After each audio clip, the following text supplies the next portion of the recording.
Ada warga yang tak terima dengan baik lawatan kapal tentera laut Cina ke Pulau Pinang melawat sebuah sekolah beberapa hari yang lepas. Saya nak rujuk pada sejarah bagaimana satu kaum lain iaitu Jepun apabila pada tahun 1853 satu armada kapal besi hitam yang dibawa oleh pimpinan Komodo Perry melawat Kyoto, Jepun, di mana orang Jepun ini pantang kuasa asing boleh melabur ke bandar dirajanya. Tak benar kan? Tapi Komodo Perry, tentera Amerika masa itu sombong nak tunjuk kehebatan keterentaan Amerika Syarikat. Jadi Jepun terpaksa terimalah lawatan itu dan mereka masa itu masih dengan alam tradisi mereka. Jepun dalam pertengahan. Jadi Komodo Perry ini sebenarnya ada hikmah dia membawa armada yang begitu mencabar ego kaum Jepun ini. Di mana Maharaja Meiji masa itu akhirnya fikirkan satu cara mendekati kekuasaan barat dengan memodernkan negara dia. Sehingga kita tengok pakaian dia pun ada alat. Dia hantar cendekiawan penterjemah Jepun untuk pergi ke barat.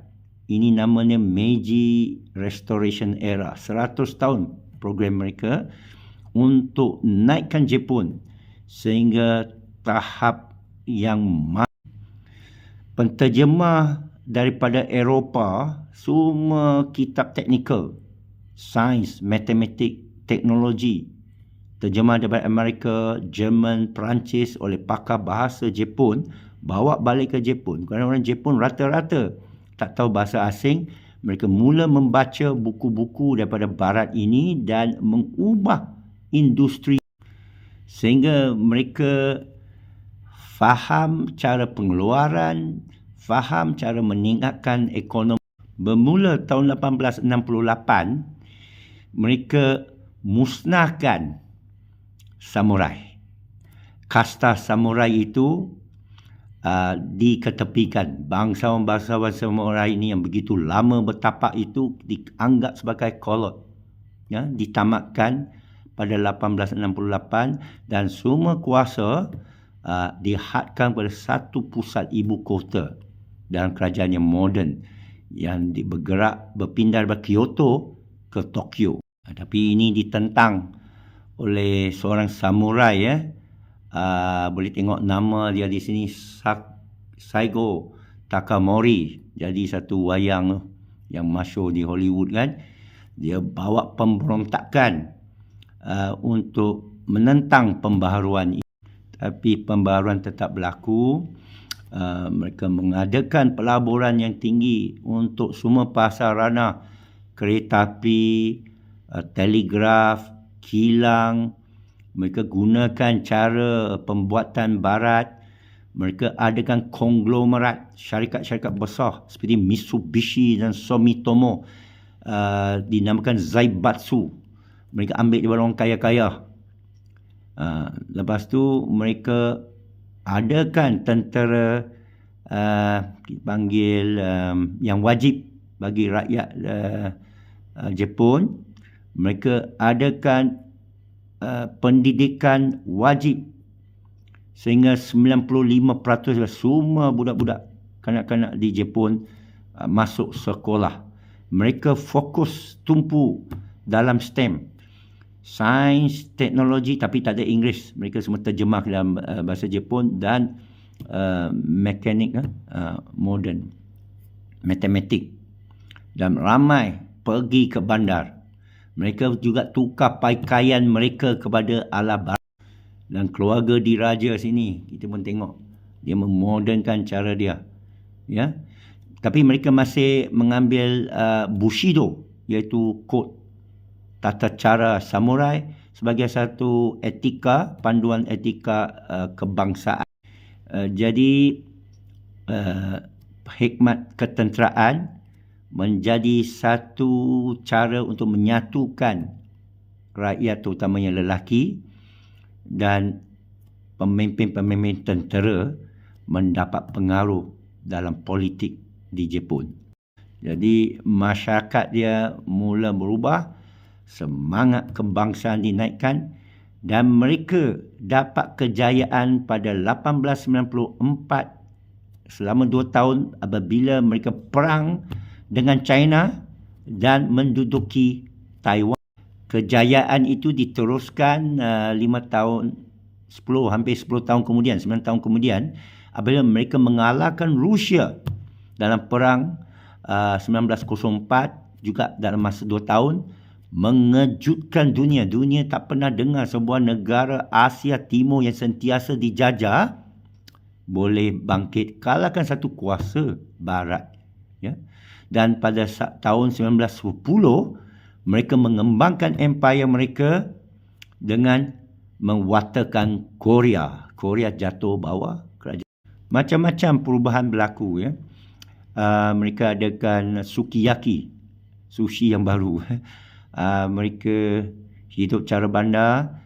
Mereka ada wanita masuk yang Tomioka Silk Mill, masuk dalam pengindustrian, pengeluaran barangan. Hiratsuka Raicho atau Seto untuk hak wanita pula, perjuangan wanita pun bangkit, dan ketidakseimbangan sosial pun berlaku. Jadi inilah sehingga mereka pergi berperang di Amerika Syarikat tahun 1940. Sebelum itu menyerang di pelabuhan Pearl Harbor secara mengejut, cara hendap. Amerika kata, kita sengaja bagi mereka mengenal. Itu bohong saja. Amerika tak nak mengaku, ego mereka tak nak mengaku kalah.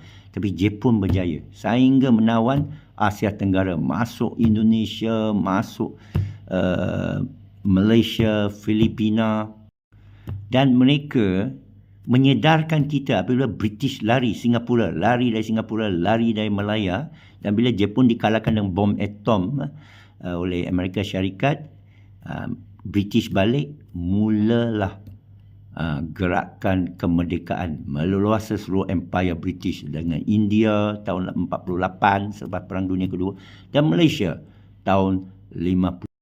Walaupun Jepun hancur, tapi kita dapat pelajari sesuatu sehingga Mahathir menyatakan pandang British akhir dengan pandang ke Jepun, pandang ke timur. Ya. Hari ini kita boleh melata kerana kes kapal China datang melawat ke Malaysia kat Penang. Kita macam-macam komen kita bagi, kita menentang, kata mana pergi Menteri Pertahanan, mana pergi Perdana Menteri. Atau kita boleh ambil tindakan yang positif. Pertama, kita kena bersatu dahulu. Kedua, kita kena ubah negara kita. Tak guna kita melolong, saya tengok tak akan ubah generasi demi generasi. Jepun buktikan dia dapat berubah. Tapi kita belajar daripada Jepun. Jangan angkuh, jangan sombong. Kita belajar dari negara China. Dia dulu pun kena teruk. Zaman Mao Zedong. Zaman Perang Candu. Zaman orang putih musnahkan Mahaja. Tiananmen dia. Tamatkan monarki dia. Kita di Malaysia ini masih lemah. Ekonomi masih bergantung. Dengan Singapura pun tentera kita separuh daripada jumlah tentera Singapura. Jadi kita kena berfikir lebih baik daripada emosi. Sekian. Assalamualaikum.